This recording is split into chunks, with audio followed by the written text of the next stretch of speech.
मित्रों का नागालैंड की राजधानी कोहिमा में हार्दिक अभिनंदन है।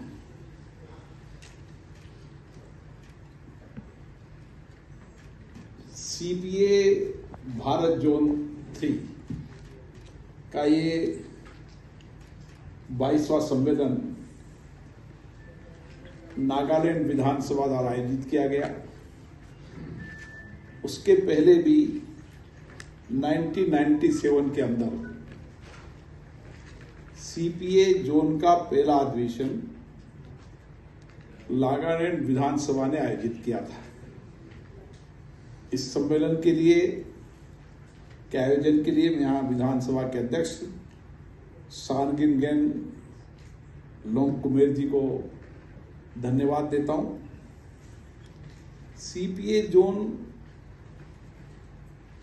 3 हमेशा हर वर्ष सम्मेलन आयोजित करता है, जिसमें विधानसभाएं अपनी कार्यकुशलता को, दक्षता को और जो नए इनोवेशन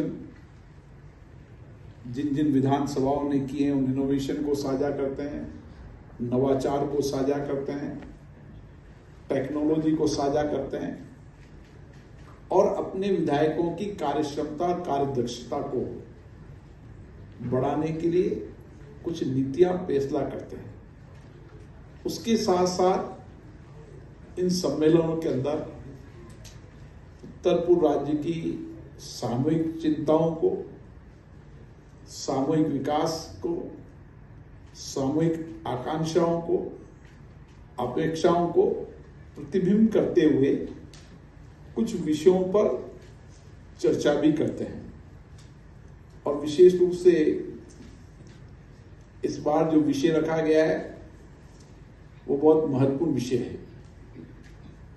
नीति, प्रगति और जनता, परिवर्तन के उत्प्रेरक विधानसभा है। निश्चित रूप से किसी राज्य के अंदर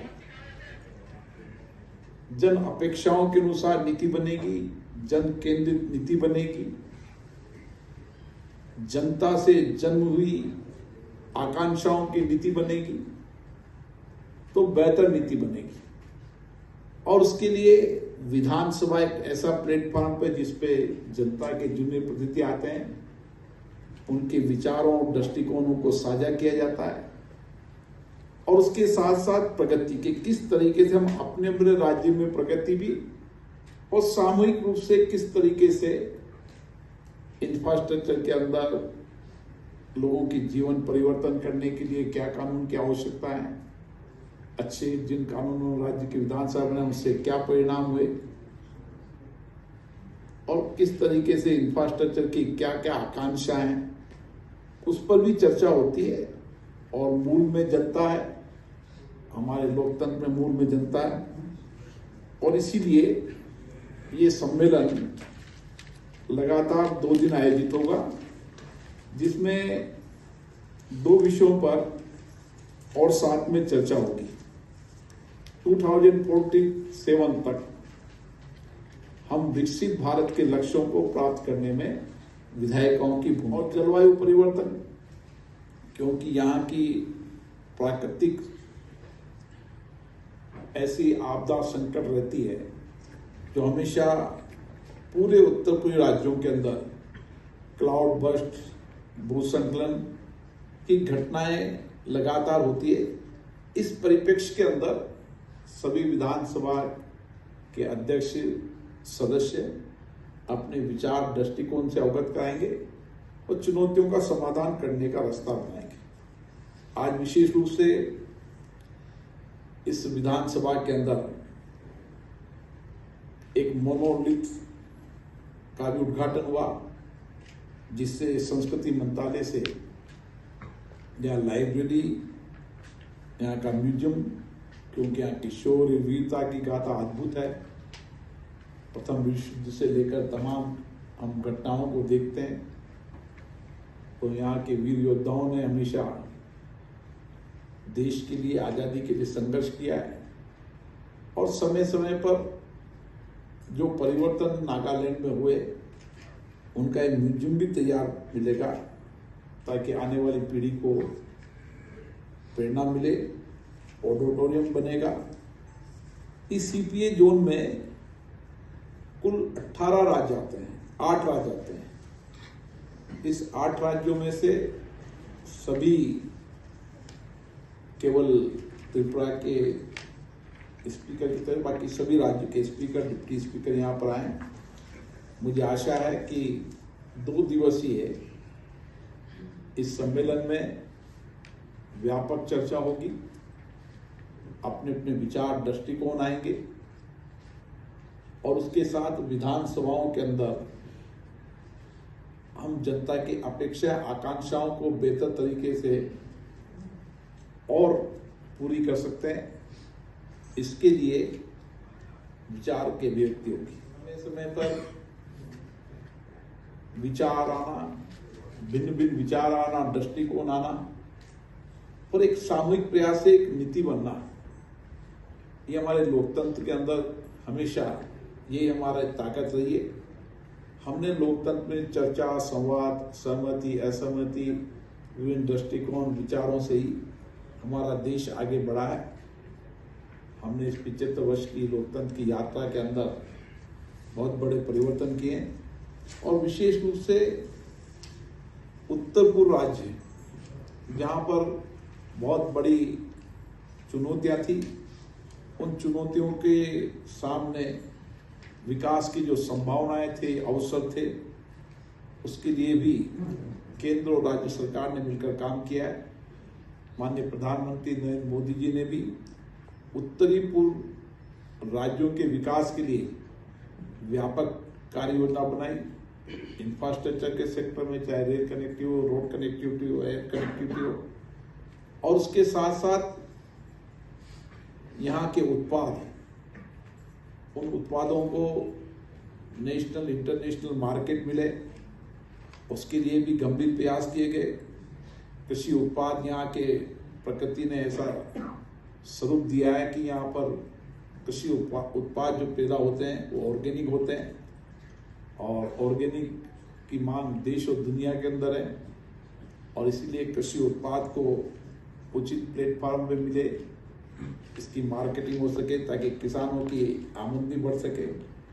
और उसके साथ साथ स्थानीय उद्योग, यहाँ की कलात्मक कला है, यहाँ के लोगों की वो अद्भुत है। इसलिए ये विचार माननीय प्रधानमंत्री जी का है कि आत्मनिर्भर भारत और विकसित भारत, इस विचार को लेकर भी इन राज्य की विधानसभाओं के अंदर व्यापक चर्चा संवाद होगी।